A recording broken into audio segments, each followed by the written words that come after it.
Continue reading Teachings of Lord Chaitanya, chapter 16. Om Ajnanatimirandhasya Jnananjana Salakaya Chakshurunmilitam Mena Tasmai Sri Gurave Namaha.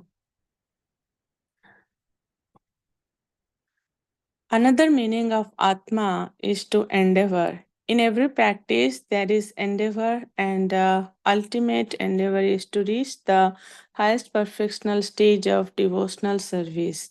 In the Srimad Bhagavatam, first canto, fifth chapter, eighth verse, it is stated that one should try for the highest achievement, which cannot be attained even in the highest planetary system, nor in the lowest. The idea is that material happiness and miseries are available in the course of time in any of the planetary systems, but the highest achievement, devotional service, cannot be achieved anywhere without endeavor.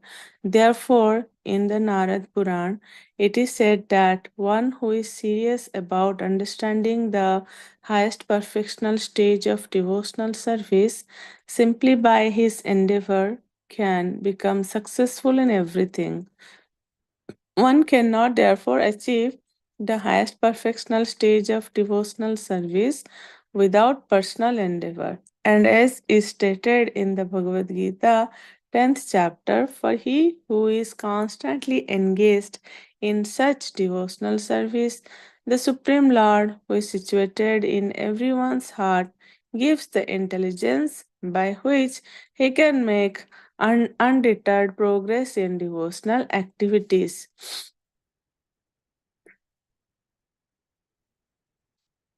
The word Atma is also meant for patience and perseverance. By patience and perseverance, one can achieve the highest stage of devotional service.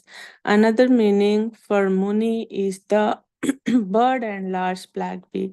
Another meaning of Nirgrantha is the foolish person. Even the birds, even the black bee, and even the foolish engage themselves in the service of the Supreme Lord.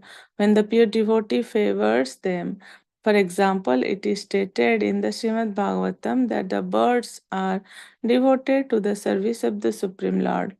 In the 10th canto, 15th chapter, there is a statement that the black bees are following Krishna and Balaram. Taking that incident, Lord Balaram described the devotional service of the wasps unto the Supreme Personality of Godhead. He said, O supremely virtuous one, the original personality of Godhead, just see how these bees and wasps are following you, glorifying your transcendental fame, and thus worshipping you. Actually, these wasps are not as they appear, but they are great sages and are taking the opportunity to worship the Supreme Soul now.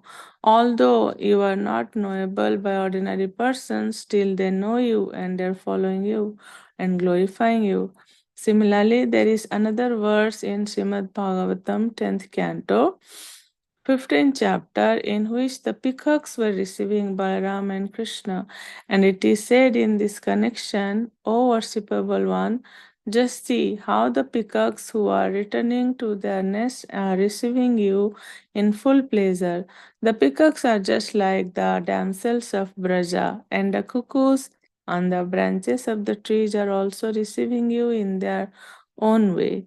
The residents of Vrindavan are so glorious that everyone is prepared to render their respective devotional service to the Lord.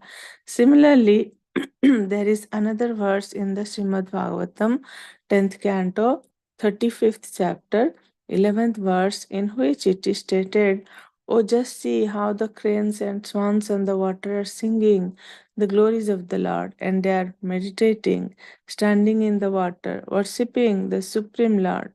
There is another verse in Srimad Bhagavatam, 2nd canto, 4th chapter, in which it is stated, even the aborigines and uncivilized human beings like Kiratas, Hunas, Andhra, Pulinda, Pukasa, Avira, Sambha, Yuvana, and Khasha, and many other human beings in the lower species of life, all can be purified simply by taking shelter of the pure devotees.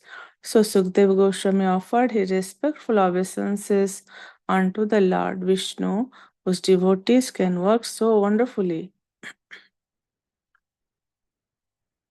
Another meaning of Driti is to realize oneself an elevated oneself as elevated. In that position, one feels himself free from all miseries and is elevated to the highest standard of life.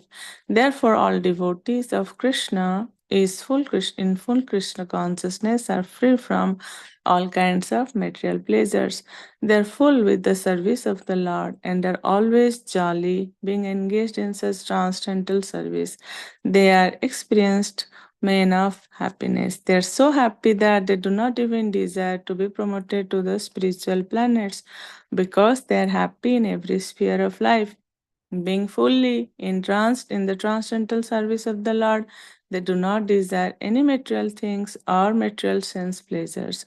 There is another verse spoken by the Goswamis in which it is stated, persons who have fixed up their moving senses in the service of the Supreme Lord can be called peaceful. And so Atmaram means that even the birds, even the beast, even the fools, everyone becomes attracted by the transcendental qualities of Krishna and they engage in his service and therefore become liberated. Still another meaning of Atma is intelligence. One who has special intelligence is also called Atmaram. Such Atmaram with special intelligence are of two kinds. One is the learned sage, and another is the fool, one without book knowledge. But both of them may have the opportunity of associating with the pure devotee. The foolish Atmarams can also give up everything and in pure devotional service engage themselves in Krishna consciousness. In the Srimad Bhagavatam, it is said that the Lord is the origin of everything and that everything emanates from Him. Anyone who is actually intelligent can understand the Supreme Lord Krishna is the source of everything and thus engages himself in His service. There is another verse in Srimad Bhagavatam, 2nd Canto, 7th chapter, 45th verse. But to speak of persons who are intelligent enough by study of the Vedas, even less intelligent persons like the women, the labor class, and Huna Sabara, the birds and beasts, everyone can achieve the highest perfectional stage of life. It is stated in the Bhagavad Gita, 10th chapter, 10th verse, that when a person becomes highly intelligent and engages himself in Krishna consciousness, then Krishna, in reciprocation, gives him the intelligence by which he can be promoted to the abode of the Supreme Lord. So, yesterday we read that Atma is also known as mind. Today we read another meaning of Atma is to endeavor. So in every practice there is endeavor, and ultimate endeavor is to reach the highest perfectional stage of devotional service. We learned that devotional service cannot be achieved anywhere, means highest or lowest planetary system without endeavor. It's mentioned the Lord has mentioned that like material pleasures or whatever material desires we have, we can easily achieve in highest planetary systems. But devotional service is one thing which cannot be achieved without endeavor. We need to do some endeavor, some hard work to achieve devotional service, to achieve the transcendental pleasure. It's mentioned that about Bhagavad Gita chapter 10. I think this verse is 10.10, that is tesam satata yuktanam bhajatam pritipurvakam dadami buddhi yogam tam enamam apayanti te. Like those who are constantly devoted to the service of the Lord, the Lord give them the understanding by which they can go to the Lord. And it is also mentioned that Atma means patience and perseverance. So by patience and perseverance, one can attain highest stage of devotional service. It is mentioned that like birds, even birds, bees, uncivilized human beings, anyone can be purified simply by taking shelter of the pure devotee of the Lord, and attracted towards Krishna. It is Atmaram. So many scriptural references from Srimad Bhagavatam is given about like the bees, the peacocks of Vrindavan. Uh, it was mentioned about Driti also, like persons who have fixed up their moving senses in the service of the Supreme Lord can be called peaceful. Uh, all the devotees of Krishna are filled with which are filled with Krishna consciousness, are free from all kinds of material pleasures.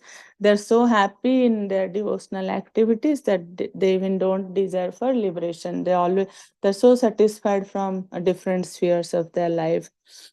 And I think it was also mentioned like Atma means intelligence. Um, it's mentioned like whether it is a learned scholar, like who are very good in the book knowledge, and those who are like foolish, they um, they both can understand Krishna, that Krishna is the source of everything.